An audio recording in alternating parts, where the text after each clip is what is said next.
You can't beat the Nationals, you can't beat the Blue Jays, but somehow, some way, you beat the Braves. Don't look at some of the stats, don't look at the box score, just look at the final score. Somehow, the Angels beat the Braves to lead this series off. We'll talk about the win on tonight's edition of the Locked On Angels Postcast right now. You are Locked On Angels Postcast, part of Locked On Sports Los Angeles, on the Locked On Podcast Network.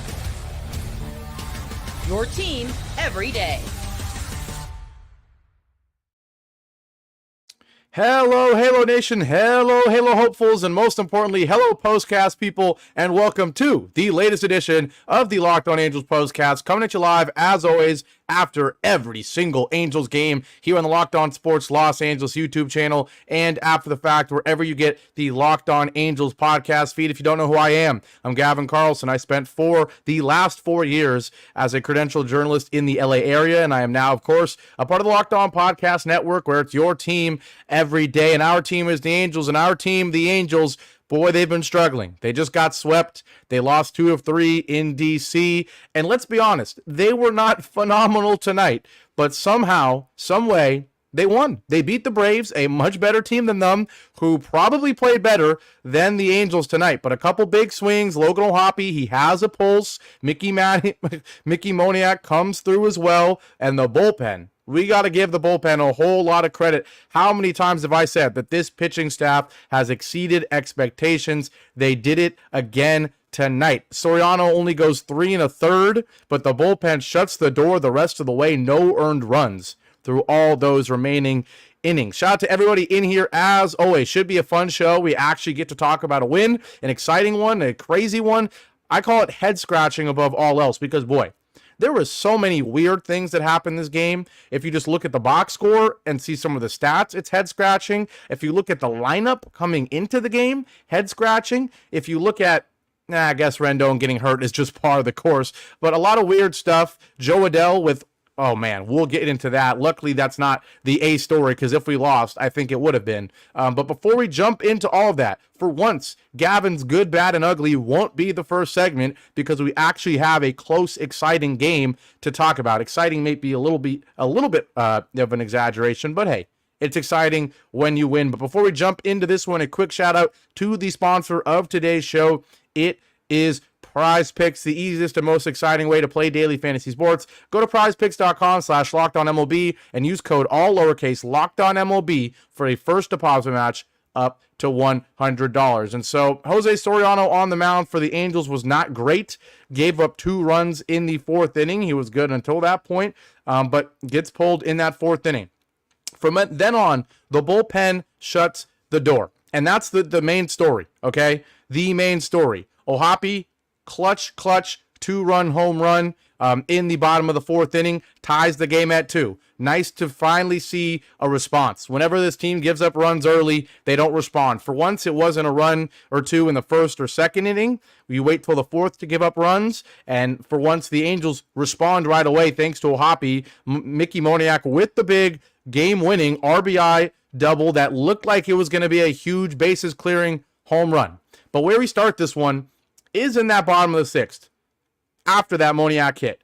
Because, boy, talk about a turn of events in this bottom of the 6th inning that almost completely changed this game. I mean, first and foremost, if that Moniak hit gets out, then this game, you're feeling a lot better. He comes on with 2 on and 2 out. The game tied at 2-2. 2s everywhere. And Mickey Moniak on the 2nd pitch of the at-bat absolutely crushes a hanging curveball. You heard him talk. I mean, maybe you didn't, but on the post game, he was interviewed. And other than him saying, hey, that's baseball, about 4 times, he talked about it. We knew the scouting report coming in. Johnson, the reliever, he likes to throw curveballs. He throws it like 3/4 of the time. And so sure enough, first pitch curveball right down the middle, he fouls it off. Second pitch curveball up and away, but catching a lot of the plate, a hanging curveball, and Moniak did what you're supposed to do. He crushed it. 105.3 exit velo, 375 feet. If you didn't see it, it was within feet, maybe even a foot of being over the yellow line and being a home run. It would have been a 3-1 home run. It would have been 5-2, and you would have been feeling a lot better than it just being a one-run double. It's 3-2. But then here is where we'll get to Jo Adell right now. Because he is so... If there's anyone in the entire stadium that is glad the Angels won this game, Jo Adell is man number one. Because in the next at-bat, second and third with 2 outs, 2 runners in scoring position. We know how bad this team has been with runners in scoring position. We know how inconsistent Jo Adell has been with runners in scoring position. Not really inconsistent. He either hits a home run or he doesn't get the job done.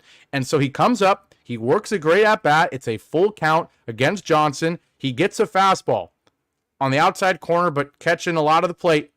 And he rips it real hard. Down the third base line, Matt Olson has to dive. And if you didn't watch this one, I'll explain what happened. If you did watch this one, you still might need me to explain this one. Someone needs to explain this one to me. Jo Adell starts rounding on the first baseline like he's going to second. On an infield ground ball. Yes, was it an unbelievable diving catch or diving stop by Matt Olson at third base? Or excuse me, by Austin Riley, at third base? Yes, it was. A stunning diving play to stop that.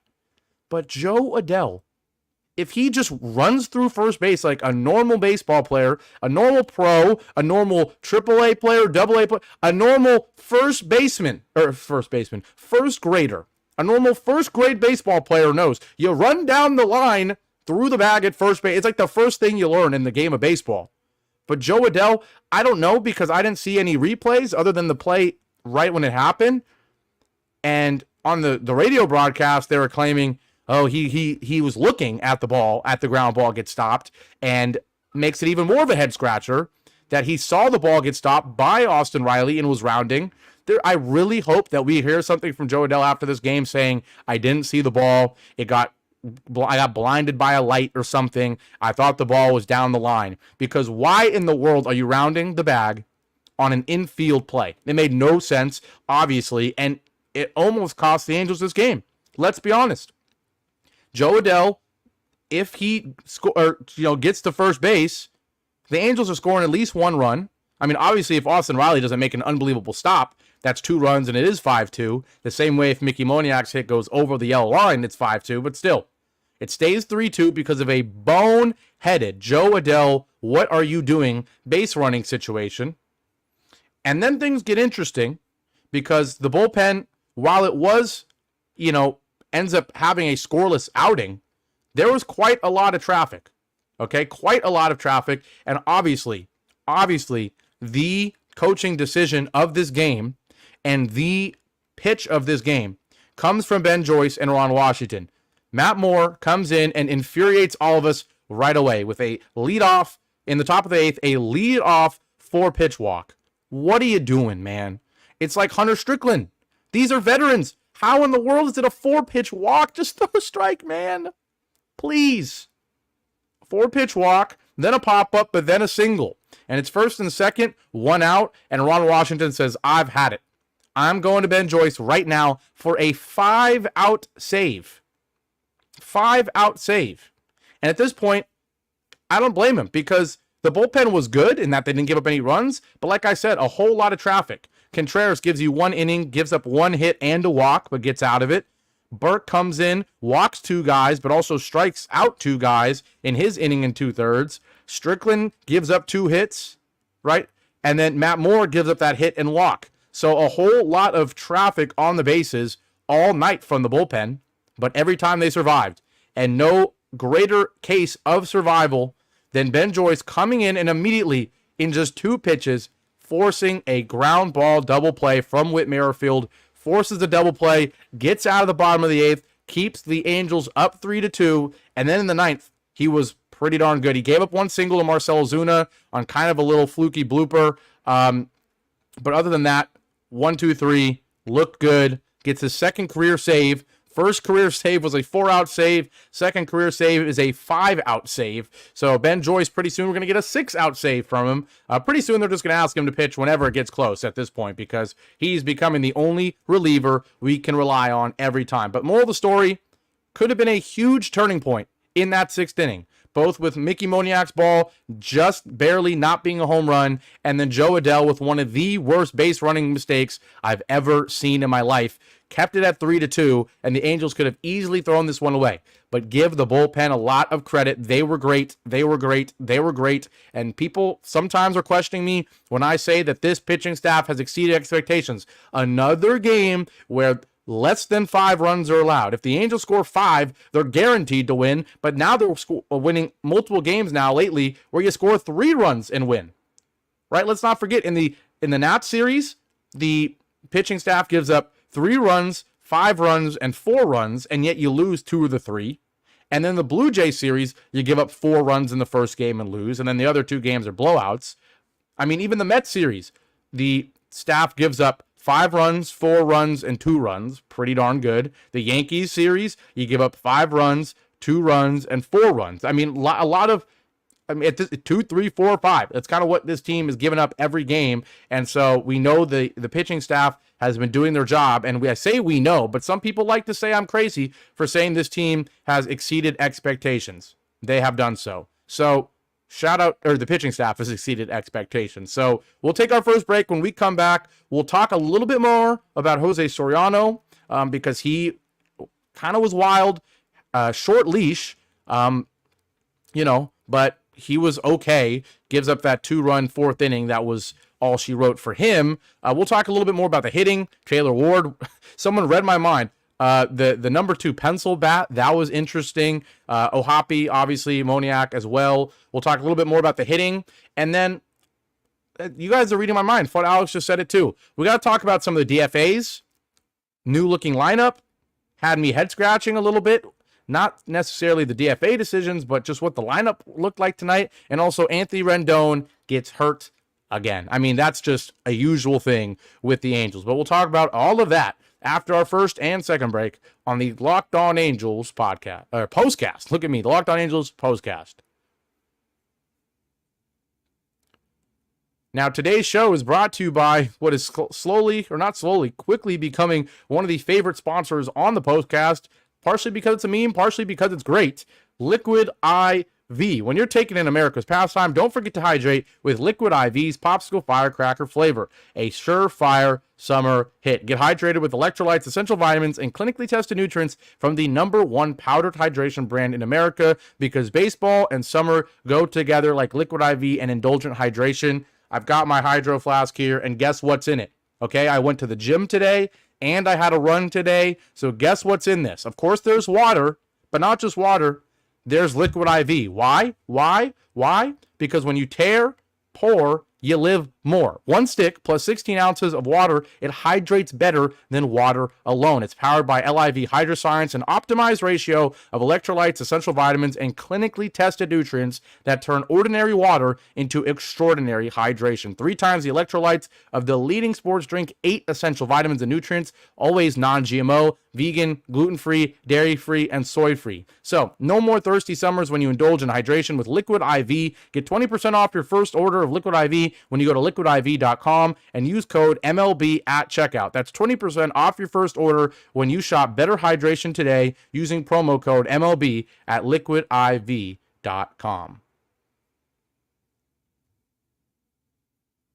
Back here live, Locked On Sports Los Angeles YouTube channel. This is the Locked On Angels postcast. It's Friday night, and the Angels pick up a 3-2 win to open up this series against the Braves, because of course they do. They can't beat bad teams, but they can beat good teams. They did it here once again against the Braves.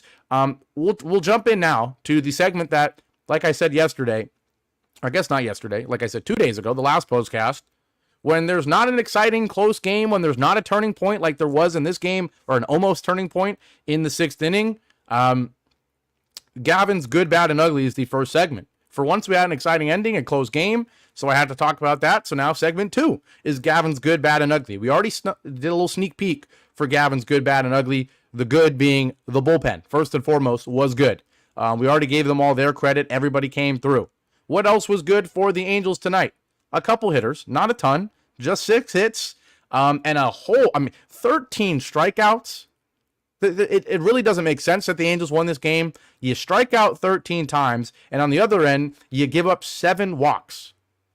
They had more hits than you. You walked 7 guys. You struck out 13 times, and yet you win the game. It made and makes no sense. But a couple guys were solid. Taylor Ward, don't know why he was leading off, but hey, 2 for 4. Give him his credit.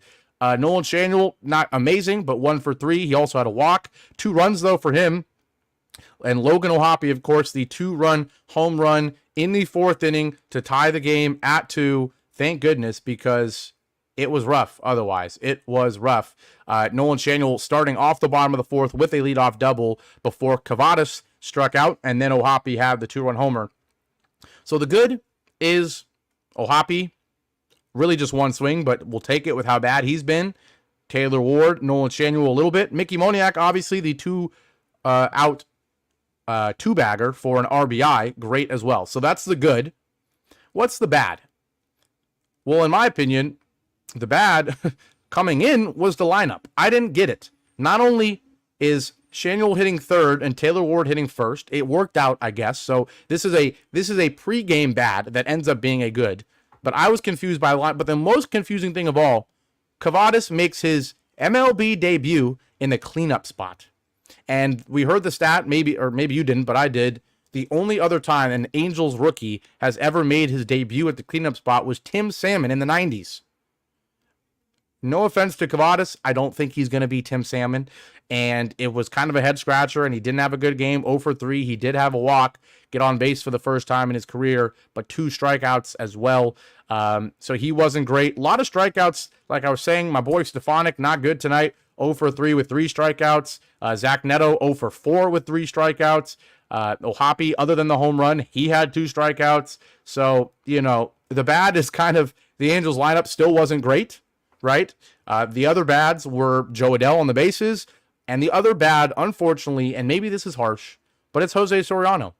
3 1/3 innings, 3 hits, 2 earned runs, 3 walks, 5 Ks. And it's not necessarily that stat line that's bad. I mean, he only gave up 2 runs, but it's the fact that you had to get taken out in the 4th inning that is a little bit disappointing. And fortunately for him, Roansy Contreras does the job, shuts the door, and leaves Soriano's stat line at what it was. Soriano, he gets 1, 2, 3 in the top of the 1st. But the top of the 2nd, a whole lot of traffic. He hits Matt Olson. Then he walks Sean Murphy. He gets a force out, but then it's still 1st and 2nd. And then there's a wild pitch, so it's 2nd and 3rd. Shout out to Soriano for showing the resilience. That's why I like him. He has electric stuff that can help you get out of jams. And so with 2nd and 3rd and 1 out, he gets a strikeout of Kalenic, a huge strikeout, and then he gets Laureano to ground out. So he survives the 2nd. The 3rd, he has another leadoff base runner, this time a leadoff walk. But then he gets a double play right away. We know that's his bread and butter. And then he strikes out Austin Riley. So far, so good. Through 3 innings, a little bit of traffic, but fine. But finally, the traffic, came back to bite Jose Soriano in the 4th. A leadoff single to Ozuna. Then he walks Olson. Then he gives up a single to Sean Murphy to score a run. Then he gets a strikeout, Orlando Arcia. You're thinking, okay, resilient Soriano's going to get out of this with just 1 earned run. But no. Then with 1 out still, runners on the corners, 3-2 pitch. Jared Kalenic does not strike out this time. It's a good pitch and a good hit. 3-2 sinker down and away, but he hits it well. Not really well, but he hits it. Anthony Rendon does not make the play, and it's a run for the Braves. It's 2 runs scored. And Ron Washington, a short leash. He's given other guys longer leashes. Soriano's the one guy I really want to see with the long leash, but surely enough, he takes him out. Probably not because of the hits he was giving up, not a ton of hard contact, but because of the walks, because of the lack of control, because of the hit by pitches, the walks, all that. So Wash goes to Contreras, and luckily Contreras gets the job done with a pop out and a force out to get out of the 4th inning. But unfortunately, I think it still classifies as, being not ugly, but somewhat bad from Soriano to go with some other poor hitting performances. We'll get to the ugly now. This one's real quick. We already talked about Jo Adell. Would have been real ugly if we lost the game. Still an ugly play with the base running mistake. And the other ugly is the Braves doing their best Los Angeles Angels impression with runners in scoring position. We were 2 for 10 with runners in scoring position, so we still continue to be awful. 6 runners left on base, but the Braves were 2 for 12 with 11 left on base. So they are even worse, and that's kind of the stat line we've been seeing from our Angels recently. 2 for 12 is real bad. So that is the ugly. The other honorable mention ugly, but only somewhat ugly, but also expected. Anthony Rendon. He gets hit on the elbow with a fastball, and boom, he's done. I mean, we don't know how painful it was. It's hard to know, but there's this thing called the benefit of the doubt, and you give other people the benefit of the doubt. Anthony Rendon has not earned the benefit of the doubt from anybody. So who knows? It probably hurts. You know, as much as he tries to tell us that he cares about baseball, but then doesn't really show it, he cares about baseball enough to, if this really didn't hurt, he'd still be out there.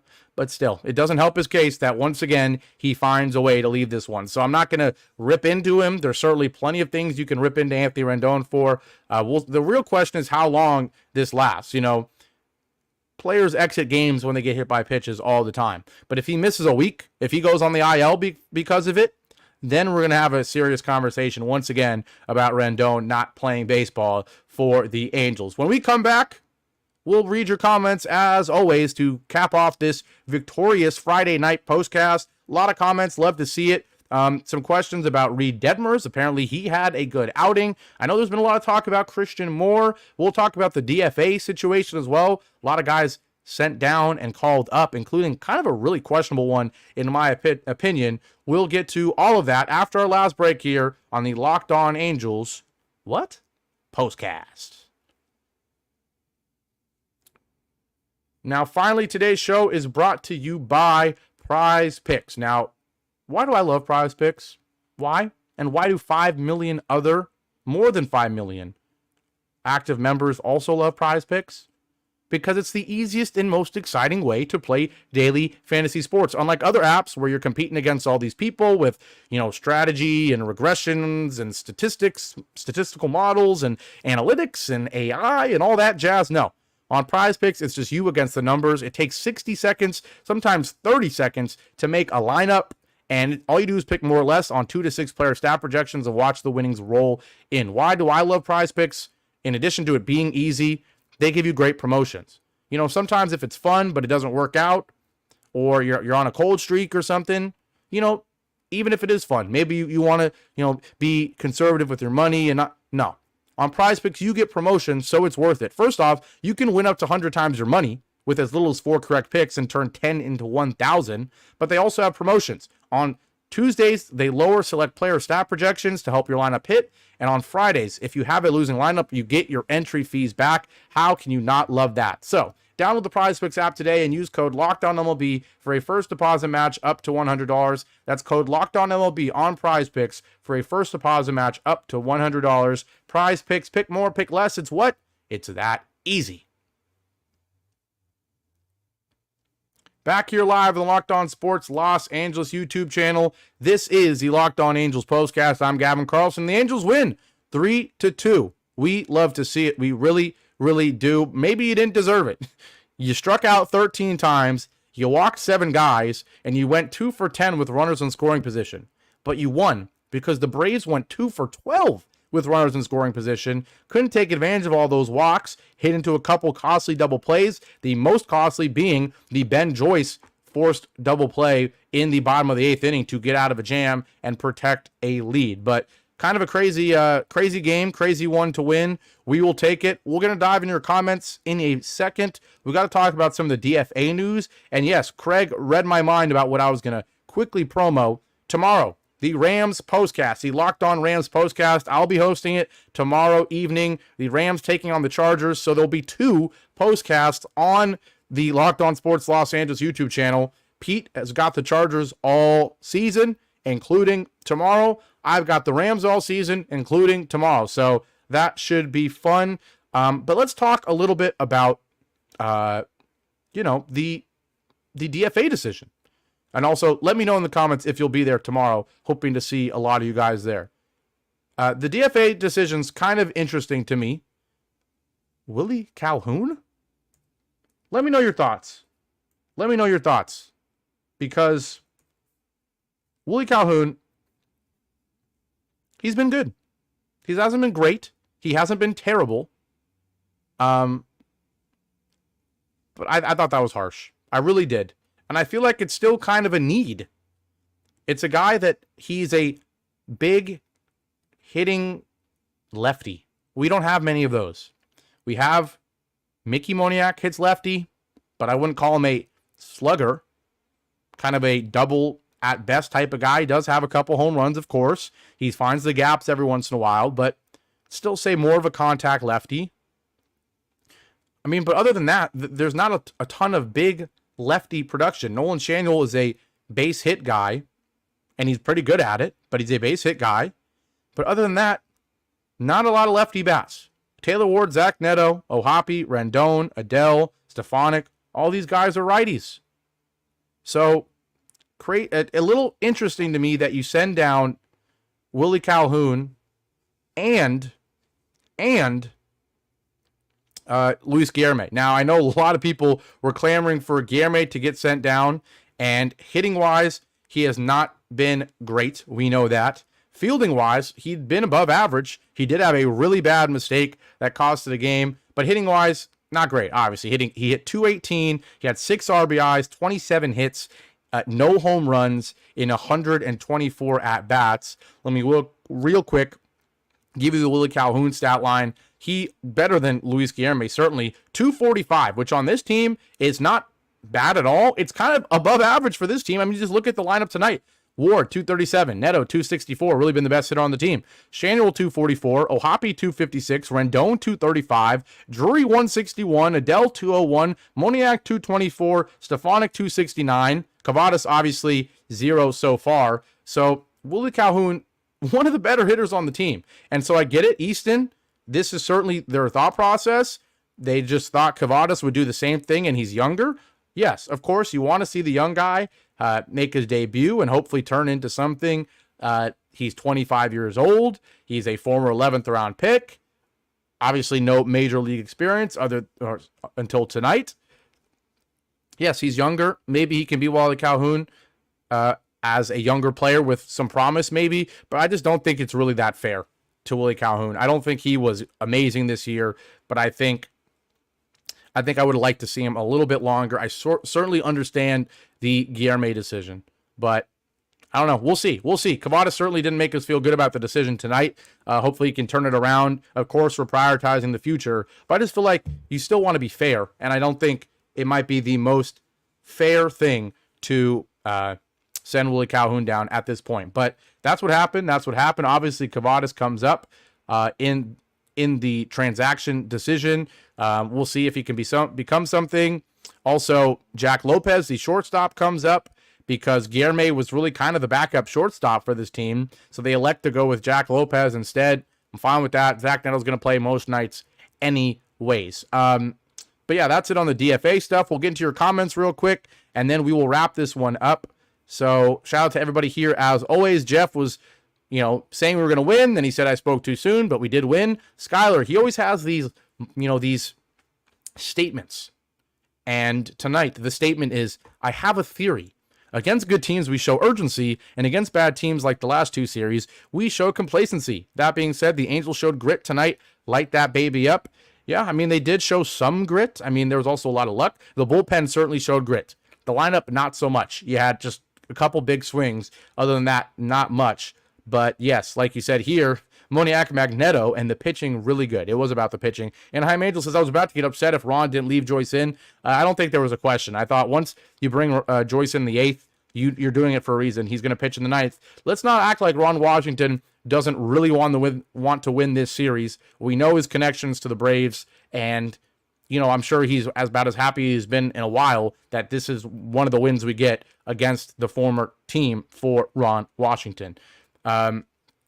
Yep, more conversation about beating good teams and losing to bad ones. Skyler's saying, I want to see us being consistent with the wins. You could argue we should have won like 2 of the last 3, the last 2 series. Yeah, I agree. Anyone else here love Mr. Ben Joyce, says Break Less. I certainly do. He's been really the most consistent bullpen arm, really the only one now that he comes in the game and you feel confident. Sure, Contreras has actually been solid. Sure, Quijada, other than maybe 1 or 2 rough performances, has been solid. A lot of 3 ERAs for the bullpen, which is not amazing, but not terrible. But Ben Joyce is the only one where you come in and you're expecting him to get the job done. So shout out to Ben Joyce, of course. And yes, break less. I love Ben Joyce. And I love you too. I love everybody here. Shout out to all of you. Just more talk about consistency. KC24J says, light that baby up. And that Adell base running was dumb, though. I agree. Skylar's saying that's on the first base coach. I don't know what the first base coach was doing, to be honest. I didn't see if he was signaling something else. Obviously, Adell looked very confused, as you better, after doing that. But either way, come on, Jo Adell. Run through the base. Run through the base. Anthony Jimenez, what up? He says, we've won 11 of the last 13 versus teams over 500. I did not know that. So thank you for that stat. If that is true, which I certainly believe you that it is, that's pretty amazing. 11 of the last 13 versus teams over 500. And then, of course, the rebuttal is, too bad we can't play teams over 500 all season. That's pretty funny, Jeff. That's pretty funny. Foot Alex, we talked about the DFAs. Yes, the number 2 pencil. That was that was funny. We know baseball is trying to get creative, find fun things. Certainly have never seen that before. Pretty funny. And he had a pretty darn good game with it. So yes, Anthony Jimenez, maybe Taylor Ward needs to stick with that funny bat paint. BC coming here to talk about the Dodgers. This ain't the Dodgers postcast, man. A lot of talk about Liquid IV. Hilarious. Anthony says he's buying some tonight. Jeff says he might need to get some. Reed Detmers. Real quick. Okay, real quick. We'll talk about Reed Detmers. I'll be honest. I did not have this up in front of me, but we'll talk about Reed Detmers right now, because I'll be honest, I don't know what he did. I'm about to find out. I was worried all about the game tonight, the Angels game. So I'm struggling here to find what Reed Detmers did. Here we go. Why don't they have a game logs? Come on, please. Can I look at this real quick so I can discuss it with you guys? There we go. I apologize for not knowing what Reed Detmers did, but let's see what he did. Struggling to find it. Can someone just tell me in the comments what he did? Because I'm struggling right now. There we go. Okay. Tonight, he threw 8 innings, giving up 3 hits, 1 earned run, and 2 walks, 11 strikeouts. Well, there you go. There was some talk about, the contract clauses and him being able to come back and it not affecting his free agency. Certainly he picked the right time to have the right start. An 8-inning outing where he gives up just 3 hits, 1 earned run, and 2 walks, 11 strikeouts. So we will take that from Reed Detmers. Sorry it took me a second to find it, but I did just find it for you guys. Shout out to you guys for letting me know, because I didn't even know that Reed Detmers was good tonight. That's kind of something we do after the game, as I kind of see what else happened in the world of baseball and the Angels, but focusing on the game, of course, before the postcast. Easton says, do you think if Rendon does go down on the IL that Moore will come up and take his spot? Honestly, I don't know. We have a lot of kind of infielders that can be moved all over the place. Don't want to see Brandon Drury play third. They could easily call Guillermo and say, want to play third. I don't know. I just don't think you want to rush Christian Moore.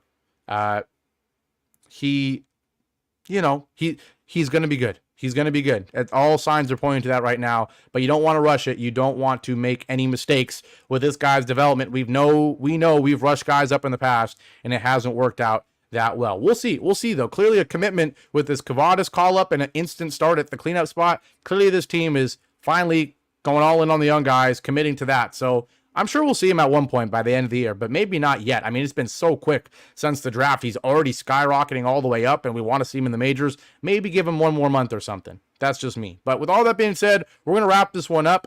I got to drink some more Liquid IV, because I'll be honest, I am exhausted. Just so you know, you guys have been following. Sorry, I'm making some noise here, but you guys have been following my half marathon prep. I went to the gym. I lifted for 2 hours. I do that every day. And then